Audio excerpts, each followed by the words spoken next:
A friend of mine is a semiotician, something about the study of signs and symbolism throughout culture.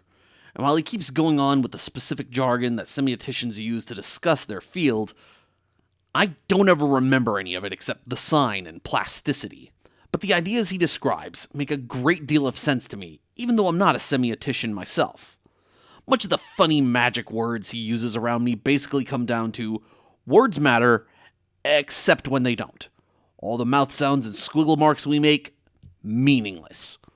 Or rather, their meaning is pretty arbitrarily decided. The game Army Men, as it relates to Dungeons & Dragons 5th edition, illustrates this. It is not your character's race, it is their resin. It is not their class, it is their caste. You don't have a level, you have a rank. It's something that reminds me of something I've said when I've chatted with some of my friends from Africa. The words aren't as important as the meaning behind them, because even though we both happen to know the English language, we both had different understandings of it. Like, one of them would often say, "Am I your nightmare?" instead of, "Did I scare you?" The man has at least 3 languages rattling in his head. He's not always going to pick the, quote, correct words, end quote. And that was something I eventually had to come to understand about my own mother, since she's also ESL. And learning German in high school and the dabbling I've done outside thereof hasn't necessarily bridged that gap. Besides generational gaps, since languages evolve over time, there was also regional differences at play. In high school, I was learning, quote, standard, unquote, German as it was understood in the 1990s. She comes from post-World War II Bavaria. The greeting I was taught in school, Guten Tag, was nonsense to her. Though when I heard her speaking with some Austrian coworkers we had at one point, they were using 2 greetings in school that I learned were regional and I should never expect to hear. Servus, which is commonly used in Austria, and Grüß Gott, which is a common greeting in Bavaria. 2 Germanic regions that are relatively close to one another.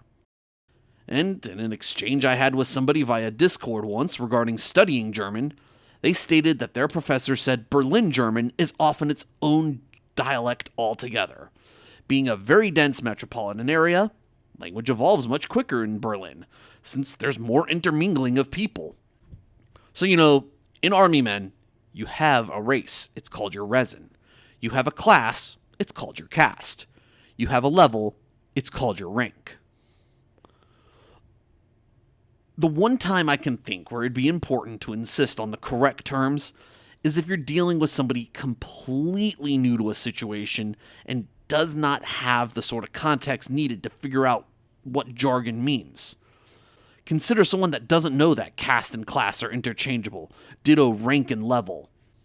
That's not really going to help your buddy who has only heard of D&D because their cousin won't shut up about Critical Role. They only understand little bits of RPGs through cultural osmosis, and they wouldn't immediately get those connections. Sometimes I forget dice notation is not common knowledge. I'll belt out phrases like 3d6 or mention something as a d12, and I get confused looks. The words I'm using are correct. They are accurate.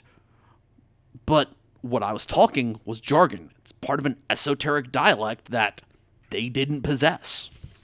So I learned that to get the idea across to people who might not be in on that, I had to expand the notation. It's not a 3d6, it's 3 6-sided dice. It's not a d12, it's a 12-sided die.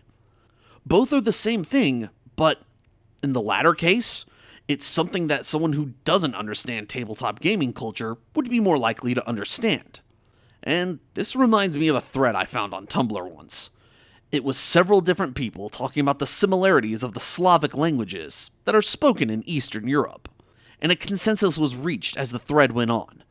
A part of the Slavic experience is having a discussion about what words mean what when you encounter a Slav who speaks a different language, and the thread was punctuated with a joke. Tower of Babel incident mildly inconveniences the Slavs.